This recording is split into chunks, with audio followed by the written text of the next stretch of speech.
Assalamualaikum sahabat, bagaimana kabarnya? Minal aidin wal faizin, mohon maaf lahir dan batin dari saya PS Langit atas segala kesalahan saya tahun kemarin.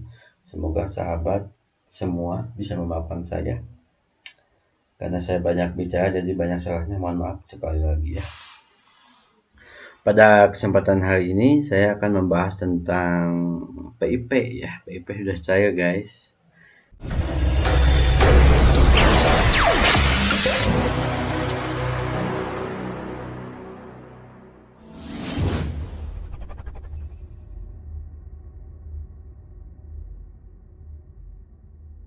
Jadi buat Anda dan orang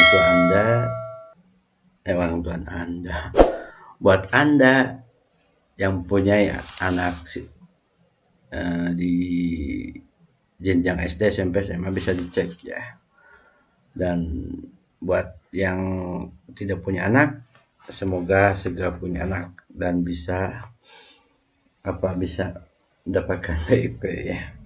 Ya walaupun PIP ini untuk bantuan. Nah, pertama kita pindah sekarang ya. Kalau dulu itu PIP kemdikbud.go.id ya. Ibu Bapak yang punya anak nih, baik itu operator juga, dia alamatnya ke sini PIP Dikdas Kemendikdasmen.go.id, kemudian kita klik beranda.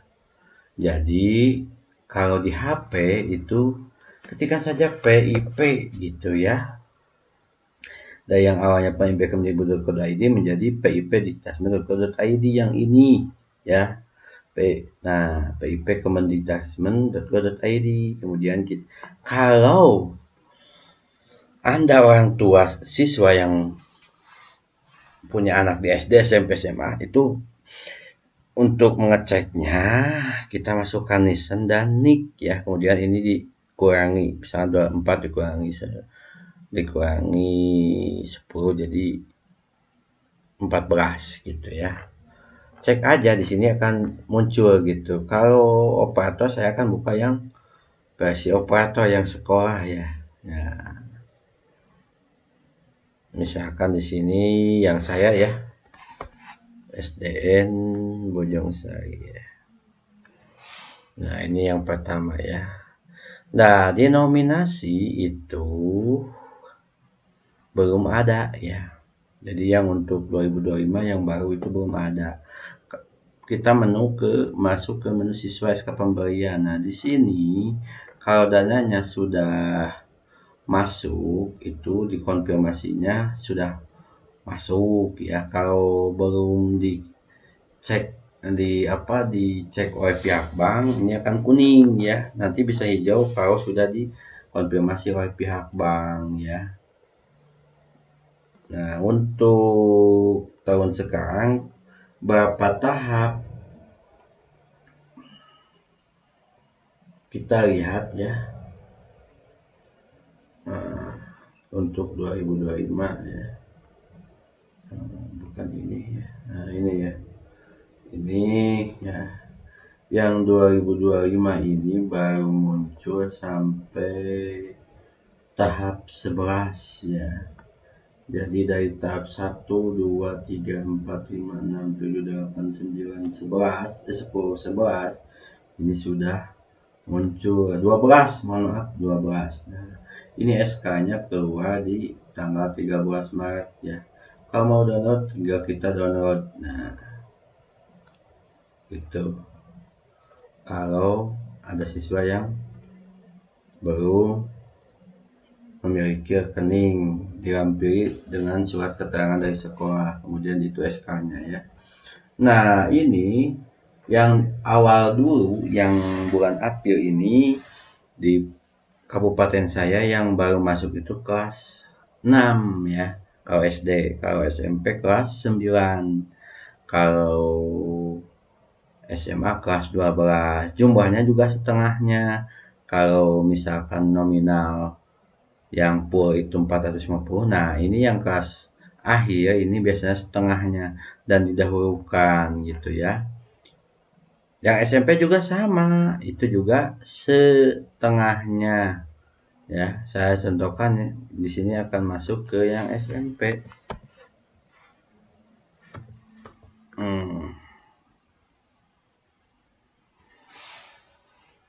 Mohon maaf saya baru karena ini sekolah temen ya.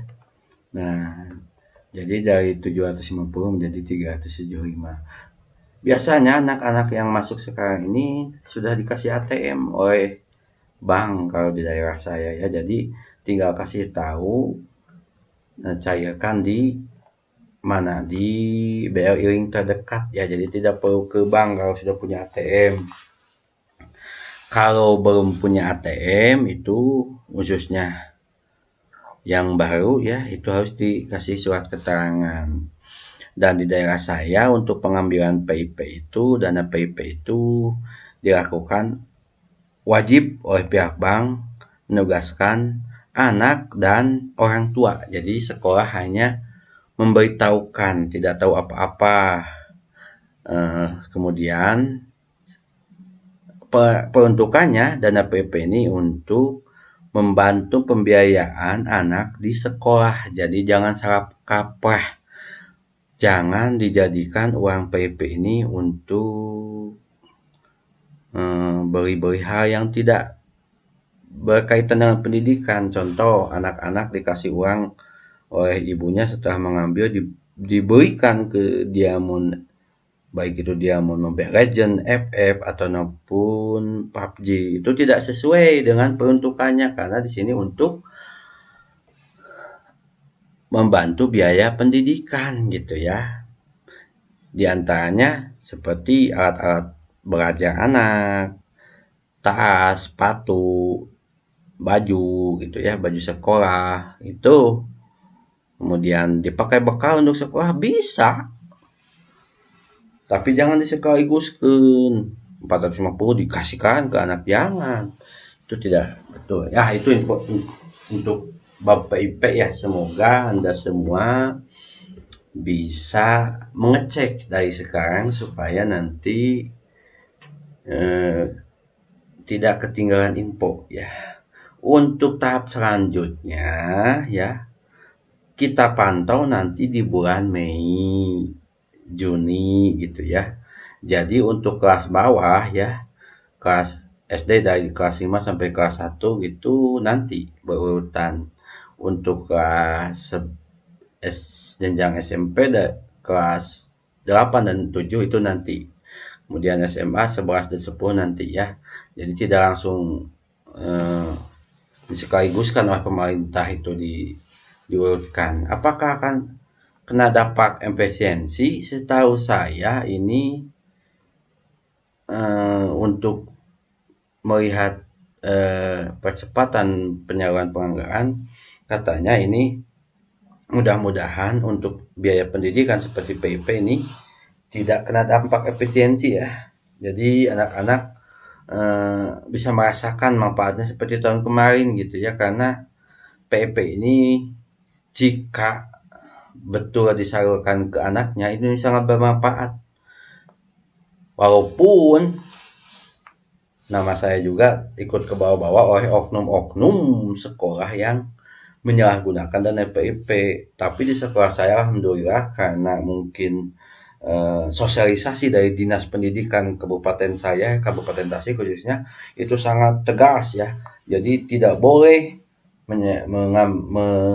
mengkondisikan penyaluran dana PIP karena itu hak untuk anak-anak dalam pembiayaan pendidikan. Saya setuju sekali dengan Kepala Dinas di Kabupaten Tasik itu ya, sangat tegas dan terus menginstruksikan untuk memantau semua penyaluran dana PIP khususnya di Kabupaten Tasik agar berjalan sesuai dengan fungsinya. Dan terima kasih untuk Kepala Dinas Kabupaten Tasik karena penyaluran di Kabupaten Tasik alhamdulillah hampir 80% itu sesuai dengan aturan yang sudah ditetapkan oleh Kepala Dinas. Ya, walaupun saya pernah dengar ada yang tidak bisa saya ucapkan di sini karena itu menyangkut